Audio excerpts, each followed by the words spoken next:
नमस्कार, स्वागत है आपका एचएस बिहार चैनल पर। रिया सिन्हा आपके साथ है। बिहार विधानसभा चुनाव के लिए फेज़ 2 की भी वोटिंग समाप्त हो चुकी है। इससे पहले फेज़ 1 भी जो है वो हो चुका है, जिसके बाद तेजस्वी यादव का बयान सामने आया है। उन्होंने कहा है कि फेज़ 1 और फेज़ 2 में महागठबंधन की जीत हो रही है भारी मतों से और बिहार में इस बार उनकी ही सरकार बनने वाली है। आइए सुनते हैं कि तेजस्वी यादव ने और क्या कुछ कहा है। देखिए, बिहार के मतदाताओं को, बिहार के लोगों को मैं धन्यवाद कहना चाहता हूं। और दोनों चरण जो है हम लोग जीत गए हैं और आपकी इस मजबूत संकल्प ने ये साबित कर दिया है कि बिहार असल मुद्दों पर चुनाव लड़ सकता है। कोई कितना भी बांटने का कोशिश करा, लेकिन उनकी दाल नहीं गली।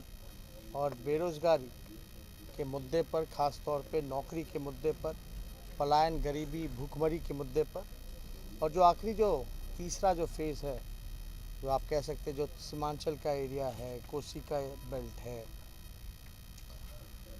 इन चंपारण के कुछ इलाके हैं, वहाँ आप देखेंगे कि बिहार के काफ़ी लोग, मजदूर जो हैं, दूसरे राज्य जो जा कर के पलायन करते हैं, ख़ास तौर पे दवाई के लिए, पढ़ाई के लिए और कमाई के लिए। और जिस प्रकार से मजदूरों के साथ व्यवहार मौजूदा सरकारों ने किया, चाहे भारत सरकार हो चाहे बिहार की सरकार हो, वो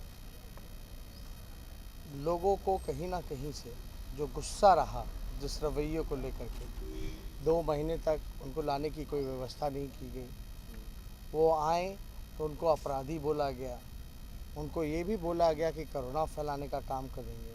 सुप्रीम कोर्ट के निर्णय के बाद भी बिहार सरकार दावा करती रहेगी कि हम काम देंगे, लेकिन किसी को काम नहीं मिला।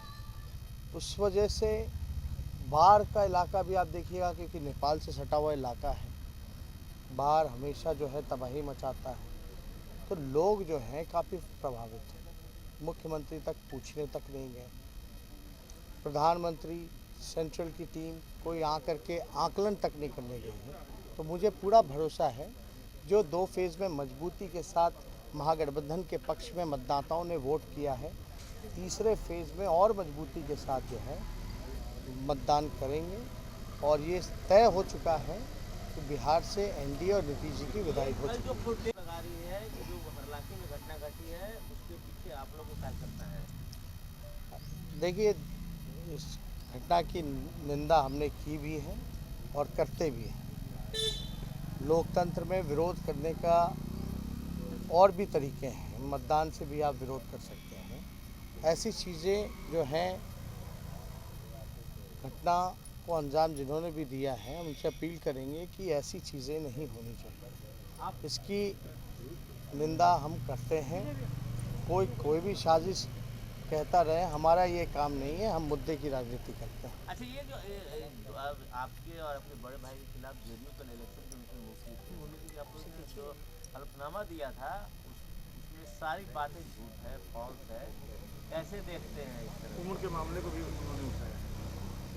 हम कुछ कहना नहीं चाहते हैं इस पर, क्योंकि बिहार चुनाव का मुद्दा नहीं है। बिहार चुनाव का मुद्दा कमाई, पढ़ाई, सिंचाई, दवाई है। इसलिए कोई अब हार हताशा में कोई क्या कहे, इस पे हम कुछ टिप्पा टिप्पणी नहीं करेंगे। आपने सुना कि तेजस्वी यादव ने क्या कुछ कहा। साथ ही साथ उन पर जब हलफनामे के ऊपर सवाल किया गया, उनके और तेजप्रताप के ऊपर जो हलफनामा है, तो उन्होंने इस बात को साफ तौर से इनकार कर दिया और इस पर बयान देने के लिए उन्होंने कहा कि हम इस पर अभी कुछ नहीं बोलना चाहते, क्योंकि ये अभी बिहार का मुद्दा नहीं है, बिहार चुनाव का मुद्दा नहीं है। आप मुद्दे की बात करें और मुद्दे के ही सवाल करें। साफ तौर से इनकार करते हुए उन्होंने ये सब कुछ कहा। साथ ही साथ नीतीश कुमार पर कल जो हमले हुए, जो पत्थर और प्याज उन पर फेंके गए, उस पर भी उन्होंने जो है निराशा जताई है और कहा है कि हम इस बात से बेहद निराश हैं कि बिहार की जनता ने ये सब कुछ किया है। क्योंकि अगर आपको विरोध करना है तो आप अपने वोट में विरोध को दिखाएं, उनके खिलाफ वोट कर कर, ना कि इस तरीके का विरोध जो है हिंसा कर कर कोई भी विरोध जताना बिल्कुल ही गलत है। साफ तरीके से तेजस्वी यादव ने यह सब कुछ कहा। आपने सुना भी कि उन्होंने क्या कुछ कहा है। आगे जो भी जुड़ी खबर आती है हम आपको जरूर सुनाएंगे। एचएस बिहार के चैनल को आप सब्सक्राइब कर ले, अगर अभी तक आपने नहीं किया है तो। आपका बहुत बहुत शुक्रिया।